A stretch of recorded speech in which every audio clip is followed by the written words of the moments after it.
On this week's episode of the Jesse T Show, back and at them again, founder and head coach of Atlanta Performance, Robert Hall.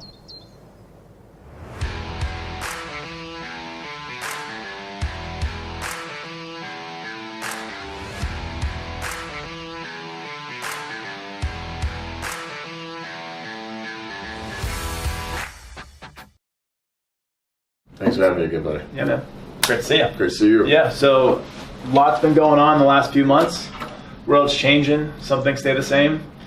Yeah. You're back on the show, and you get some things going on. So want to get into it and talk about Atlanta Performance, what's going on with your company and the mission to leave the world a little bit healthier, stronger. Talk to me a little bit about what's going on with Atlanta Performance and some things you got going on there. Well, first and foremost, we have two big competitions coming up in June. The first is the Pan American Championships for Masters athletes, everybody over the age of 35. Okay. I have the pleasure of competing in that competition. I'm really excited about that. This will be the first competition I've done since my wrist injury. I have three other guys that are going to compete. They're all older than I am, mostly in their 45 to 49 age range, and all three of those guys should win medals, and two of them should set Pan American records. That's huge. Huge. What are their lifts they're specialized in? So snatch and the clean and jerk are your two main focus lifts. Mike can snatch 95 kilos, which is like 209, 210. Okay. His clean and jerk is 120, which is about 265. Okay. But for a 47-year-old guy and he only weighs 158 pounds, that's huge. A lot of weight. Huge. Jerking around a lot of weight. Throwing weights, man. Throwing weights. And so has he been, this athlete specifically, Mike, is he someone who's been in your training program for a while, and has he been lifting, or did you just is he new to it and you've taught him basically how to become a Hulk in a short amount of time? So the cool thing about Mike is with Mike, we were at another gym and Atlanta Barbell, and I caught up with him. He was just doing things on his own, still doing a lot of bodybuilding, powerlifting, things like that, but you know, he was vanity trying stuff. But yeah, sure. Yeah. But he's learning this. He's learned the snatch and the clean and jerk. And you know, one day I just kind of walked over and said, "Like, mind if I say something?" He's like, "Do anything at all." He was waiting for it. He was waiting for it. He was. Hey, Mike. But no, we just got to talking, and he said, "Okay, well, you know, I'll definitely consider these things, and these are great advice. Thank you." And what was it that you told him? Basically, mechanics or mechanic work. Yeah. You know, one of the things that he had trouble with is he had trouble finishing what we call the second pull. Okay. Second pull is basically from above the knee into the hip. Okay. And that's where you generate most of your speed and your power, and Makes you know sense. you complete most of your movement. And I said, if you'll just be a little patient, quit kicking off your middle of your thighs, you're going to put 10, 15 kilos, essentially 35 pounds, which is huge. on your list. And he's checking it out. It's finally starting to click. And you give these people technique drills, and you give them a lot of stuff. You just beat it into them, and eventually it clicks. Yep. It's not always easy. The snatch movement, which is the bar being on the floor over your head in one fluid motion, One line kind of thing. One line is probably the hardest thing to learn to do efficiently, because it's not how we move. Yep. It's not how we move at all. As a matter of fact, when you see a big bag of concrete on the ground, you're going to throw it up on your shoulder, you're going to throw it over your head. Right. You put it on your shoulder. Right. And that kind of mimics, in a lot of sense, the power clean. Yep. From the floor to the shoulder. That we can do. Most people, if you teach them that movement, they pick it up very quickly. Snatch is a whole different animal. Because Not used to working in that capacity. Yeah, nobody's throwing a weight over their head, jumping under it, trying to jump down into the floor with 200 pounds over your head. It's just not normal. Yep. And so you see these people, and they want to learn the movements, and they want to get efficient, because the more efficient you are, the more weight you're going to lift. It's just the way it goes. And we sat down with Mike, and finally, after weeks and months of trying to get him to join our team, he finally joined our team, and he's... What was the straw that got him to join Atlanta Performance? Was there one last thing, which is like, screw it, I'm going to do it?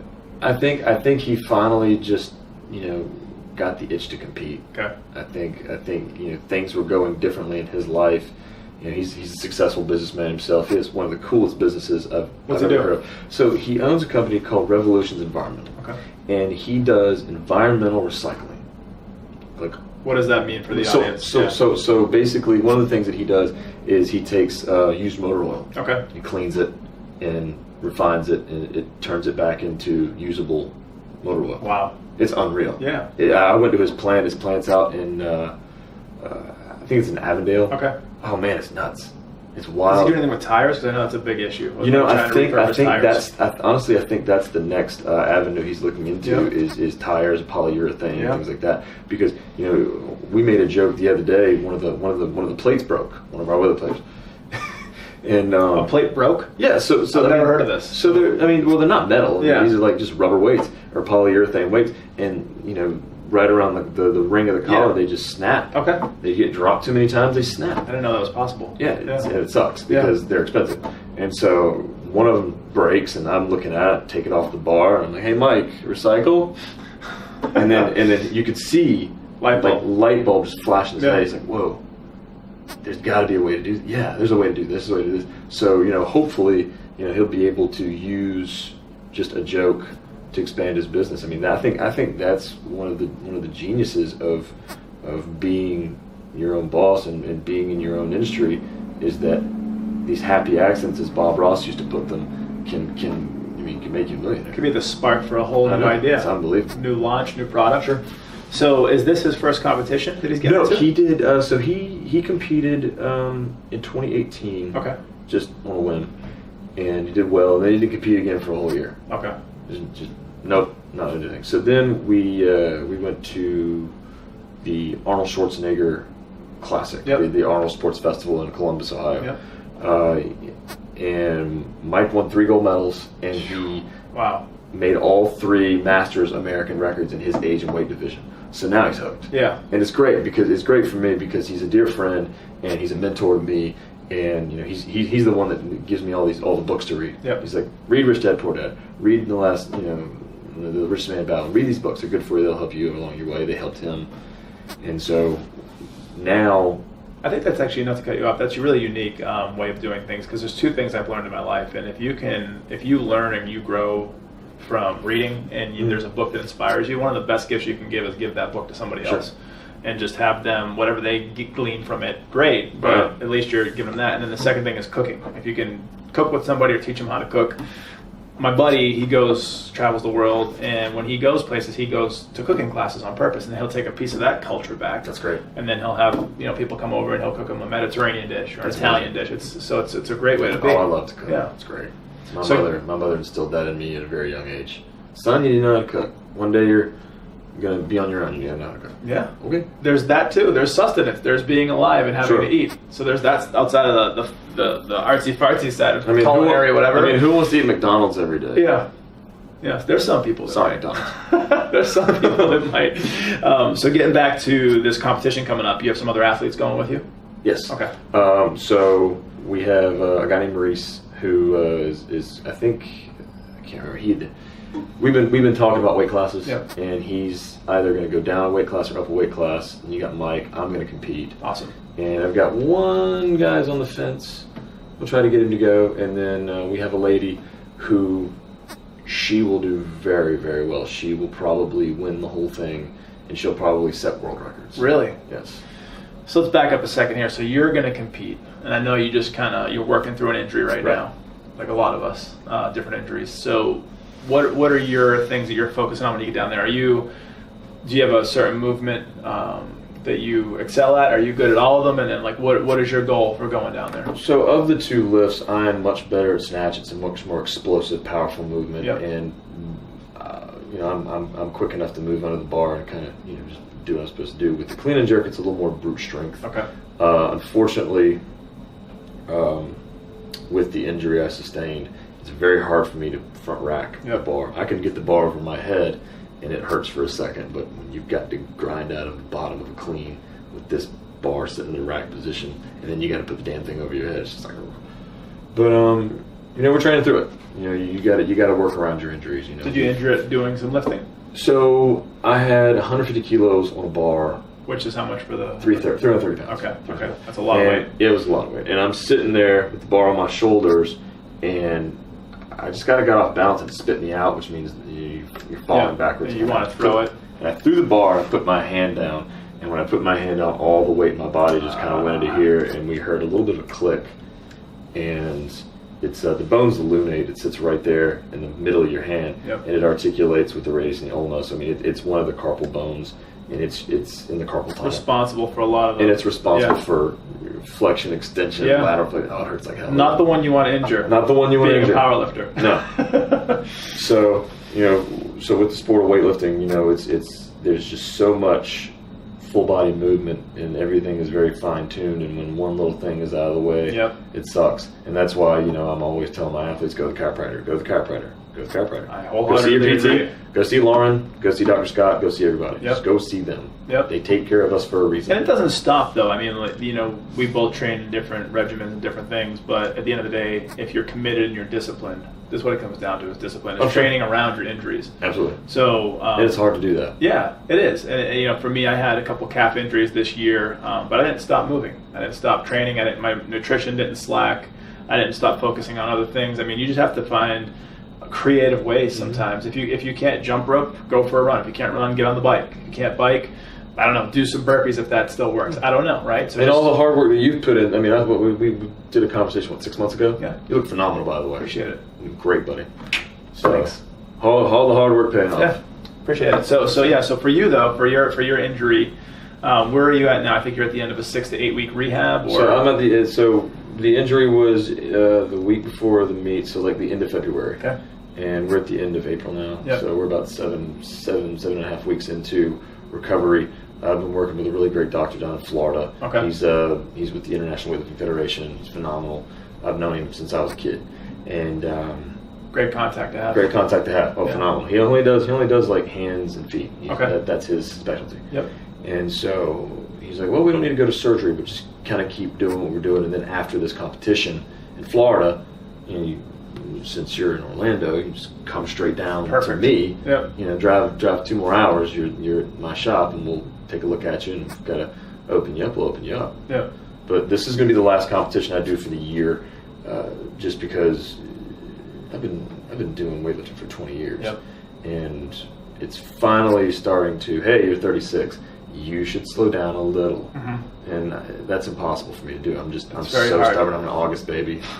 So you're sitting there and you're thinking, well, maybe I'll take the rest of the year off and heal and just kind of do different things. Yeah. There are other things I want to do in the avenues of strength. Yeah. And weightlifting has been wonderful. It's opened a lot of doors for me. It's given me my livelihood. And what are some other things you're looking at incorporating into your? I kind of want to get into Scottish Highland Games. Okay. What is that? I don't even know what that is. So it's a lot of throwing stuff. Okay. Most of these Scottish Highland games are throw. Like one of the things they do is called the caber toss. Okay. And it's like a damn telephone pole. It's 10 feet tall and it weighs 300 pounds. Yeah. And you pick it up and you have to launch it. I've seen that in a strongman contest. Yeah. And then they have a thing called stone. It's just basically a big rock. You can toss it. They have Are you doing a shot put, or are you just throwing it however you can? I think I'm pretty sure you just kind of toss it this way. I'm showing my ignorance. Yeah, it's okay. We're both learning. Then you got one the bale, where it's like a bale of hay, and you kind of scoop it with a pitchfork and you toss it.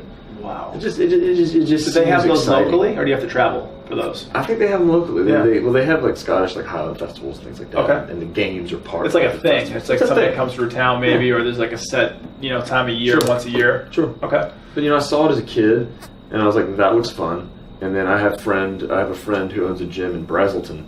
And he and his wife both participated. I was like, dude, I'm doing this. My buddy Jance, who is another mentor, who's a phenomenally brilliant human being. You should totally have him on your show. Okay. Super, super smart guy. Knows everything about.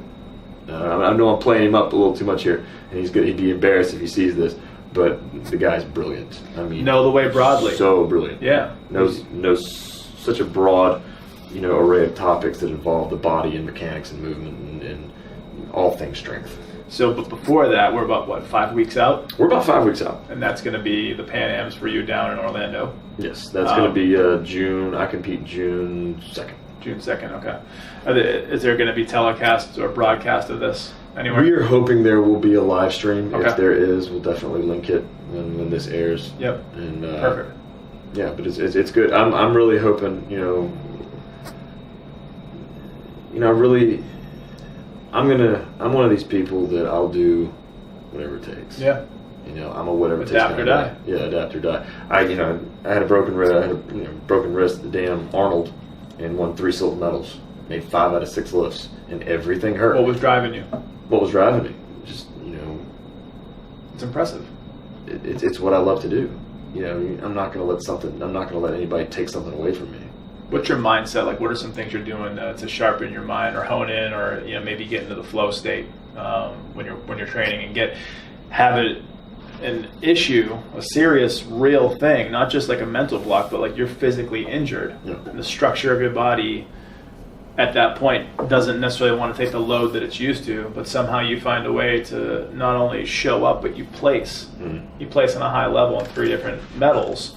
What's the mindset look like? What's the training that you've done through what prepares you for that? I think that being in this sport for 20 years and knowing what my body is capable of when I just take the emotion out of it and just let my body do the work is everything.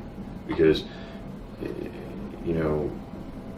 champions endure pain. Yeah. Great champions endure a lot of pain. It's part of the process. And it is. And being a youth athlete to a junior athlete to a university level to a senior to a master athlete, being in all of the age levels and having to just kind of put up with these little nagging injuries here and there, you hurt your wrist or your knee's busted up, or you roll your ankle doing a jerk, or you hurt your back because you're going too heavy. Yep. These are all things that just prepare you. You've got tough stuff. That's right. Shit. You got to go out and perform. Like, this is why we're here. We didn't travel 1,200, 12,000 miles or wherever we're going to compete to just not compete. Yep. This is why we do it. And speaking of competition, on top of your event, the Pan Ams, you actually have part of your business that's kind of burgeoning and exploding and doing really well with is the youth side of it. Kids, growing man. the kids up. The kids are killing it. So you have an event coming on right around the same time for the kids in California. 3 weeks later. 3 weeks later, we go to Florida. Yep. And then we come back 3 weeks, and then we're on a plane out to Anaheim. And I got 6 kids that are competing. The oldest is 15. The youngest is 7. She's 7, and she's a monster. She's such a little pistol. Her name's Leah. Oh my God, she's so good. She's killing it. Oh, she's killing it. So 15 down to 7. I mean, 7 years old, being able to do even I'm 37, and I can't even do some of these movements probably as good as they can. So what does their training look like, and their mentality shifting and shaping and all this? Like, how do you train a 7-year-old? So for training Leah and her brother Ethan and her sister Olivia, there's 3. Okay. And the mother has the CrossFit gym where we operate, and I get them twice a week. Okay. Just Tuesday and Thursday at noon. They're homeschooled children, so it's their PE time essentially. Sure. And we get in and we just work the lifts. They do a lot of technique work. I am very big on technique work with the kids especially. Yep. Because the last thing you want to do is have someone move incorrectly, and it's an evolution of athlete. You teach them the generalized movement, and then they start getting stronger and more efficient. And when they hit a wall or a plateau, we have to give them, a little bit more technique work. Yep. Because as the weight, you can do something perfectly for up to maybe 80%, and it's same. Yep. You get to 85 and 90%, weight's getting heavy. The mind starts coming at things like, holy shit. Yeah. Self-preservation. Yeah, self-preservation. Exactly. And so you start seeing these people moving in patterns they're not supposed to move in. And then you got to back up and you can say, all right, well, we got to back up and we got to do this thing the right way. Yep. So you take them back down. Become their mechanic. Yeah, you're on the mechanic. Yep. Yeah, it's a muscle mechanic. It's biomechanics is a real, wonderful science. But with the kids especially, if we're putting them in the most proper movement patterns now, yep, then they're going to be little superstars when they're older, and it gives them discipline and it gives them a purpose. And I don't think I would be as motivated and as headstrong as I am had I not been a youth athlete. Yep. I really, get your kids involved in something. I don't care what it is. Weightlifting, damn cycling. I got a girl who's a cyclist. She's phenomenal. I got a kid who does shot and discus. I got soccer players. I got all different avenues of sport, and they all come in just for strength training, and then they fall in love with weightlifting. Yep. And it's like, holy crap! You mean to tell me we can travel, all around the country for this stuff? No. You travel around the They damn get to see the world. You get to see the world. Yeah. I got to see the world. It was phenomenal. And you were 16. 16, 17, When you about started. 16. I started when I was 16. So 16 still, to- for all intents and purposes, as a kid, like you're coming into your own and becoming an adult, but you're still a kid. I mean, at 16, 17 years old. Of course. So to see the world and to travel, It changes your mind. what that does for a human being. Like, let's just say, some of these athletes may go on to do great things in the sport. Yep. Great. Some That's of them the may idea. go off to become great parents, great, family people, business people. Astrophysicists. And these things that they've seen along the way, and these places they've been to, and these experiences and cultures they've experienced, like, it's going to completely change who they are. Yeah. So can you imagine being 16 or 17 years old? The world is just out in front of you, and you qualify for a junior world team in the competitions in Italy or France or something like that. And then you're there for a week, and they're watching you. They're making sure you're training and doing this and that. But let's just say that, okay, today is our day off. We're just kind of doing this. And one of the coaches says, hey, let's go take a cooking class, or hey, let's go do this. And you fall in love with Italian cuisine and you want to be a chef. And it's because of this opportunity that you had in your life that just changes your entire Open mindset. up all the possibilities. It's unreal. You see different things, you sightsee, you meet interesting people, do interesting things. Completely can change the whole dynamic of where you go in life. Mhm. And just from, and not to minimize this, but just from being a part of something in the beginning can do this. So this part of your business, I know you've experienced some really good results, and obviously they have too. Mhm. You have some kids traveling down to over to Anaheim, California. Where is this piece of your business? How are you attracting, I guess, clientele of this age? Because they're younger. So is it through their parents? Is it through recommendations? And then where do you see this piece of your business going? And is this something you're going to continue to build on to be able to serve more youth and help more people, broaden their horizons? Yeah, I love coaching the kids. It's so rewarding because you're taking a young mind and you're shaping it, and you're giving them an opportunity to be better every day. That's one of the credos of our team is better every day. Okay. And we're challenging them inside of the gym, outside of the gym, in the classroom, everywhere else. These kids find me. A lot of them are from the gym that we're in. A lot of them are just friends of athletes that I coach. This one young lady that I have now, she's a cyclist, and she's friends. The mothers are friends, and we said, hey, Amelia could use some strength training, some weightlifting to help her get better at cycling. And I'm like, absolutely. And build muscle, being stronger, having more power output, especially on a bike.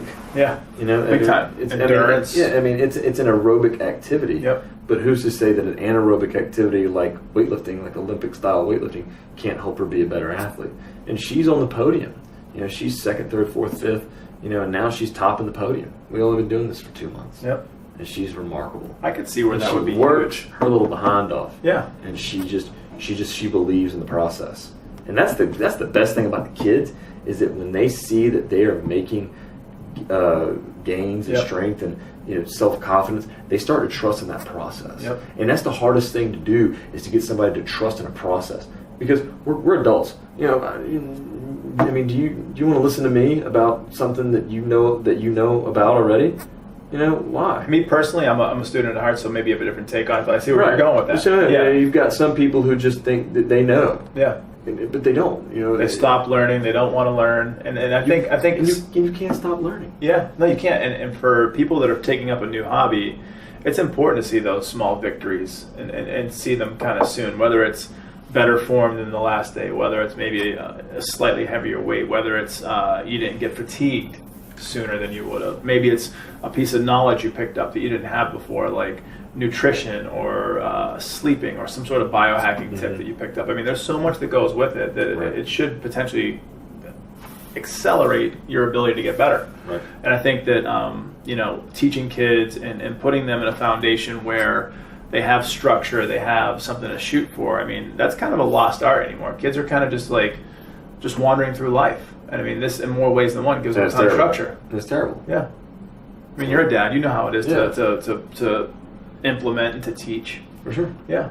You know, I mean, my daughter's on a schedule. We get home, I pick her up from her mom. We're on a schedule. Yep. You know, we run to the grocery store. We want for dinner. Our kid, go do your homework. I'm done with my homework. Great. Go do your French lesson. Okay. She wants to go to Paris. Yep. So I told her, fine, we'll go to Paris. You learn the language. We'll go. Get her prepped for it. When you're fluent in the language, we will go. And she'll sit on that tablet for 20 minutes and knock it out. And she's not watching YouTube. She's not doing anything. She is preparing herself for the life that she wants. At 7 years old, discipline is phenomenal. It transcends. Oh, it's great. I mean, she sees what I'm doing. You know, I mean, I'm at home writing workouts, and she goes to bed, and I'm picking up after Hurricane Cubby, which is what I call it. We just had 30 people over for Easter talking about hurricane. And we tried to circumvent the system. We went paper plate and everything. I bet you did, man. Good for you. Effort. No shame. You know what? We give people steak and home cooked food. I mean, you know what? Deal with paper plate. Paper plate. We're going to recycle, and we're not going to. And I ended up washing dishes for an hour because there was other things. There was platters, there was trays, there was silverware. I mean, it still takes. Can you imagine if you had 30 people and all the dishes plus all the platters? That's why we did that. Yeah, good call. Good call. Man, no way, man. No, but it was a who great wants time. to do dishes? No, nobody. Exactly. So now you're building out that side of your business, and things are happening. You're going to meets. You're traveling the country. Mm-hmm. You're thinking about switching up your personal goals for training and doing some of these different lifts and these events and these competing efforts. Just something different. Yeah, I've been doing the same thing for 20 years, and I want to learn more. I want to have a wealth of knowledge. Yeah. I don't want to be pigeonholed into this one thing, and that's why we call the business Atlanta Performance and not Atlanta weightlifting or Atlanta Barbell or Barbell Club. Because it can be more than one thing. Because it can be more than one thing. Yeah. And half the kids on the damn team are multi-sport athletes. They're not all weightlifters. They're not all interested in barbell work. Yep. They'll do it because it helps them get better at baseball or football. Talk about that. Talk about some of the athletes either prior or currently that you've worked with at different levels, from martial arts to football to any how have they come in and seen impact in their lives one way or another, and what are some of the types of athletes that you do work with or have worked with? Well, I mean, I've worked with them at all ages. I mean, the youngest right now that I have is 7. The oldest right now that I have is 83. Okay. And the 83-year-old guy has Parkinson's, and he hasn't swung a golf club in 3 years, and it's driving him nuts, and he just hates it. And I told him, I said, I'm going to set 4 goals for you. You match these goals, we'll go to Topgolf. Nice. And he just hit his 4th milestone. What were they? If you can describe. So I wanted him to deadlift 100 pounds. Okay. I wanted him to press 65 pounds. Okay. I wanted him to squat 100 pounds. Okay. And I wanted him to be able to hold his golf club in his hand with minimal shake. Okay. And he really had fun. I mean, if we went from this to this. Getting better. I mean, we're just focusing on it. Yep. I'm like, you have to mentally work on this stuff because it is a debilitating disease. It's serious shit. Yep. And the older you get, the more it knocks you down. Right. And his social skills diminished and everything else like that. Confidence probably. Sure. And people just kind of collapse. Shell up. They shell up. And why? I don't give a damn if you're 37 or 87. You got life. Yep. If you're just gonna call it a day, no. Let the Lord take you when He wants you. Has He turned that around a little bit with some of these strength protocols and these mindset protocols? Where is he? What season is he in now? Is he getting close? Have you gone to Topgolf? We're going. We're gonna go. What's today? Today's April 22nd. We're gonna go on the 1st of May. There you go. So a week from Tuesday. Perfect. So, so he's already seen not only incremental, but bigger strides to be able to do what he wanted to do. Now, is he going to get to a point? And this may be gone. We don't know, but is he going to get to a point where he can actually play a round of golf, or is that a little bit outside of possibility at this point? I think he'd be excited to play 9. Okay. Bobby Jones they just renovated Bobby Jones in Buckhead. That way. Yeah. And I think he'd be excited to go do that. Okay. I mean, as long as we're outside and we're having fun, he ain't driving the golf cart. Right. That's one of the fun parts. Yeah. I don't know how I feel about Buzz driving that golf cart. Right. We'll see. Maybe to You the both want to be able to golf. walk in and walk out. That's right. From the golf. Yeah. Maybe we'll let him drive it to the green. There you go. We'll see. But I mean, and then New lease on life for him. it's a new lease on Yeah. life. And it's great for his wife too, because she comes and participates. She works out with him. She needs the together. strength too. Yeah. She needs it too. I mean, what happens if he falls? Yeah. Someone's got to pick him It's a up. very serious thing, and usually when people fall at that age, it could be the end. And we work on that. Yeah. We work on. We get down on the floor, we stretch out, and do everything. At the end of the day, I'm like, all right, get up. You have to get up on your own. You put their knee on the floor, and they kind of roll over, and they get the knee on the floor, and they push up, and everything. I'm not going to teach somebody, how to do everything but get up. Yep. Metaphorically Teach them everything. and literally. Give them every tool. Give them every tool. And so instead of, you can really, your training protocol, your coaching ability, it could be someone who's just looking for more flexibility to hold a golf club again, all the way to a high performance professional athlete. Like, as long as they have a couple things, they have a student mentality where they don't know everything, they want to learn something, and they can, and then have some goals that either they set or that you set for them. You can work with that type of person. Yeah. Or maybe even a guy who comes over to my class who wants to get some hip flexibility and hip power to pop out of jiu-jitsu class. There you go. So it could be complementary to something that they already have a training thing going on. So as of today, and looking at your business, like what are the next steps for you? What are you looking to accomplish? Who are you looking to serve? Like what are you trying to do in the business for the rest of 2019? I mean, I just want to continue to serve the community. I mean, that's what we're doing. Yep. I mean, we're giving people the opportunity to do something different. It's not the norm. I mean, you go to the gym, you go to LA Fitness, you work out, you go home. You go to a CrossFit class, you work out, you go home. Yep. In a lot of these CrossFit boxes, you have the community where they get out and they go to dinner together. Yeah. They have guys' night out, girls' night out, ladies' night out, whatever you want to call it, and they build the bond. Yep. And I think that's kind of what I want to continue to do with my team, is continue to build the bond, because That's the secret sauce. It's these are brothers your and sisters people. in This arms. is your tribe, man. Yeah. You protect your tribe. Yeah. And the tribe just continues to grow and grow and grow. And whether it be adults or kids or whatever, once the parents, see what's going on. I got a mom who called me yesterday, and she said, I'm sorry, I'm sorry to hear, you've been having a rough couple of weeks, with your daughter's health and this and that and the other. But if you need anything, if you need dinner made, if you need anything, just please let us know. And where do people like that come from? Yep. It's amazing. Godsend. Godsend. Yeah. You're giving their kid an opportunity to do something to better themselves, to be better every day. And I mean, you get paid for it. I mean, it's a business. Yeah. But I mean, it's like, you're going to go that extra mile. Hey, how was your math test?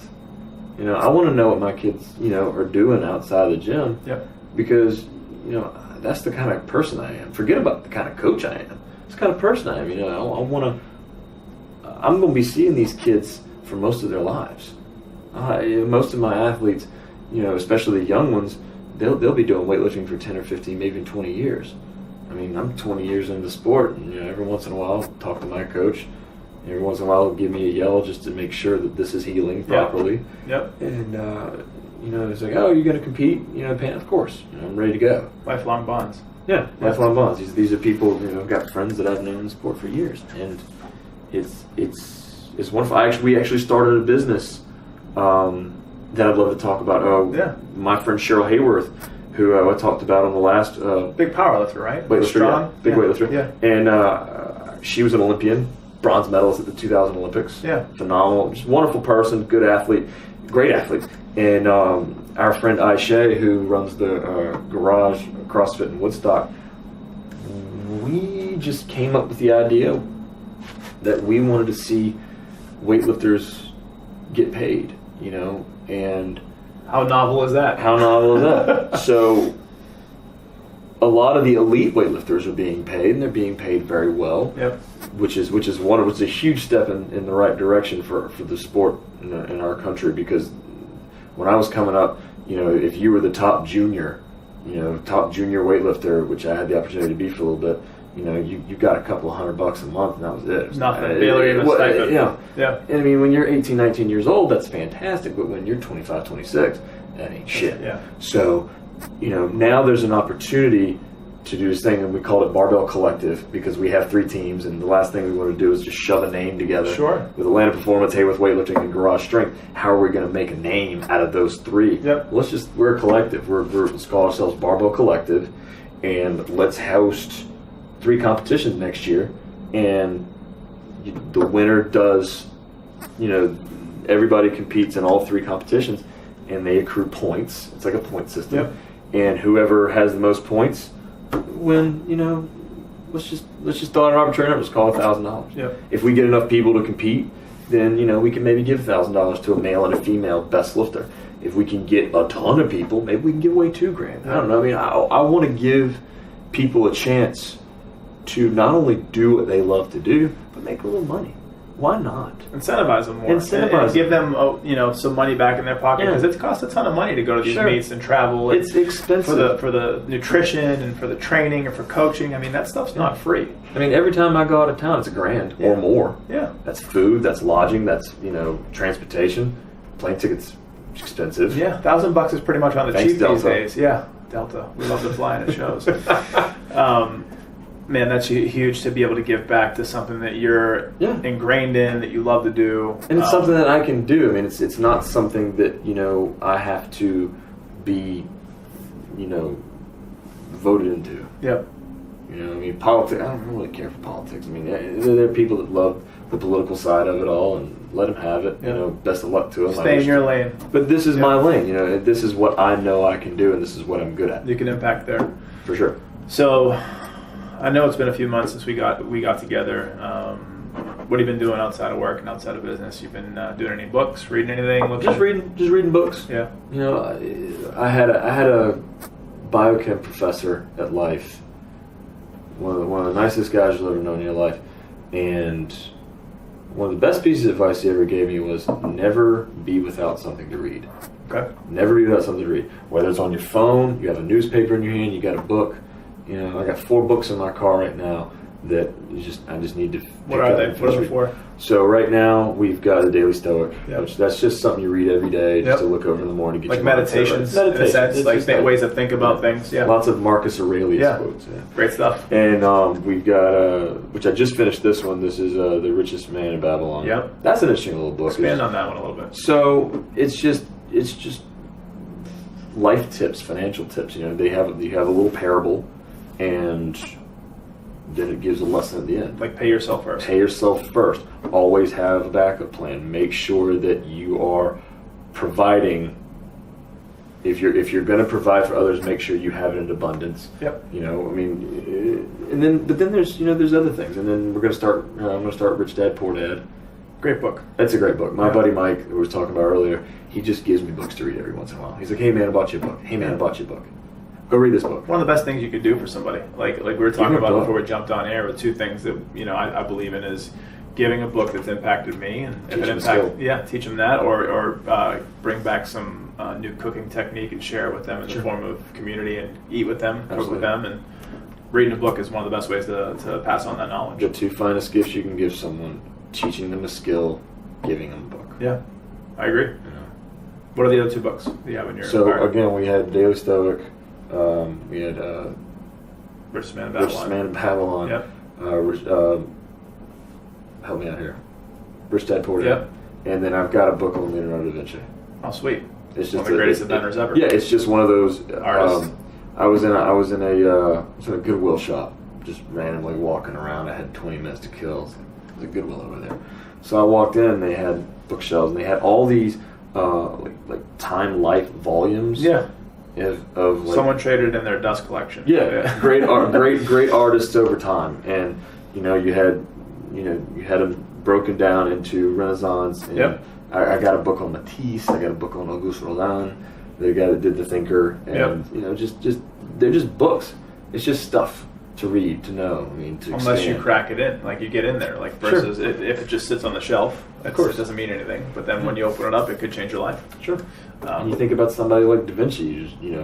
He painted Mona Lisa, but he also invented helicopters. Yeah. Way ahead of his time. Way ahead of his time. Dude was super bright. It's amazing how ahead of their time those people And a can be. phenomenal beard. Yeah. Nothing wrong with that. Always great catching up. A lot of great content. This is great. A lot of great information. Love seeing what's going on in your business and how you're helping people and you're growing. And we were just talking about it off air for a second, but you mentioned this great view. Oh man, what view! Hopefully they can see it on air. It looks like you can. Can you guys see this? It's unreal. We get all the SunTrust Park right there. Yep. So SunTrust Park's behind us, where the Atlanta Braves play. Great little spot over there called the Battery, which is newer. They moved from Polton area up to here in Marietta, Georgia, and we also have a view of all what's going on in the world out here in Georgia with 85 and 285 and 75, or just 75 and 285. But it's a great view, man. Do you ever just look out this window at 4:30 in the afternoon and you're just like, ugh. I usually leave before then. Good. Yes. Good. I leave before then, and by design, and then I'll catch an audiobook on the way home so I can kind of stay busy. But nice. What are you listening to? So it's a good question. I appreciate that. I just got done with David Goggins' book, Can't Hurt Me. Okay. Goggins, for those that don't know, is ex-Navy SEAL, ex-Ranger, full-time badass, turned ultra-marathon runner. One of the greatest mindsets in human history. He held the world record for pull-ups at one point in his life because he wanted to. Holy crap. But his story is interesting. There's a lot of things that we have that were in common. I have that were in common with him, from being bullied when I was growing up to, same. like we talked about on our show last time. It changed my life for the better because I've always felt, when I was younger, I felt ostracized because of this, but I always felt uncommon. I felt different. In just a few different ways, and just whatever. And then now I realize that might not only be uncommon, but I want to be uncommon amongst uncommon people. And so he would always put himself in positions to do that, whether it's going to buds or going to ranger selection, to just in life in general. So that's been a huge one for me. There's 10 challenges in that book, the actionable items that you can do to get better. So definitely check out Goggins' book on. I'm gonna go buy that today. Yeah, Can't Hurt Me is what it's called. I sent you a picture for it. And then the one that I'm finishing actually today, got about an hour left. I do all these car rides back and forth, so I'll listen to audiobooks. It's called Own the Day. Own the Day is a book by Aubrey Marcus. He runs On It. If you've heard of On It, the company, the fitness company. Oh, NNIT. Yeah. That's him? Yeah, that's his company. So him and Rogan got together a few years ago, and they created On It.